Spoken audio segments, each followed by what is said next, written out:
strikes me that, that learning moments in our lives aren't always welcome, fair enough, but they do have this uncanny way of showing up when we least expect it. I had one recently, but it turned out to be a fairly important business lesson, but oddly was taught through the eyes of an 8-year-old boy. Happens to be my son, Liam. So Liam and I are driving home from school one day. I'm in the front, he's in the car seat. We got the music on, kind of like to rock down when nobody's watching us on the way home.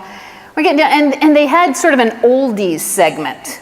That's 60s music for those of us who actually grew up during that era. So they had oldies music, and Etta James came on with At Last.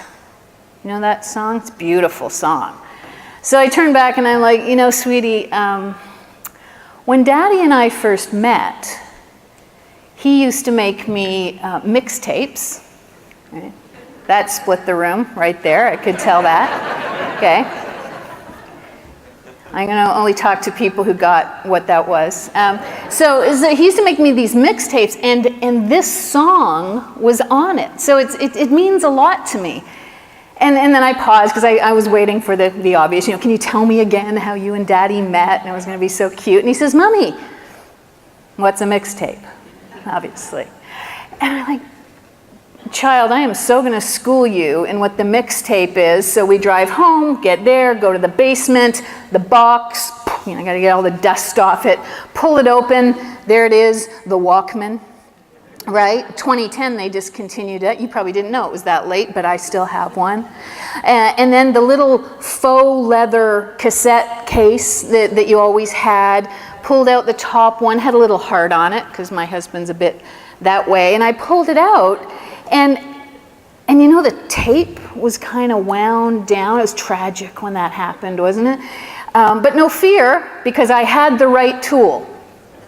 Thank you. I had a pencil. Didn't need anything fancy back then, so I'm putting it in and I'm pushing it up and thinking this is going to be so good. And he walks downstairs and he had a bit of a confused look on his face, which I think distinctly turned to pity, in fairness, at some point. And I'm going at the tape and he says, you know, Mommy, they have old-fashioned songs on iTunes now. You know what? He was right. I hate when that happens. But if you think about it, I had a very clear goal that day. It was to introduce my son to music that meant something to me. That was it. That was my entire goal. But you could argue, I think quite rightly, that I was using a very old approach when perhaps a different tool would have worked a little more effectively, because what I was doing was using what I knew, and I was steeped in nostalgia at that moment. This is how he had to hear it.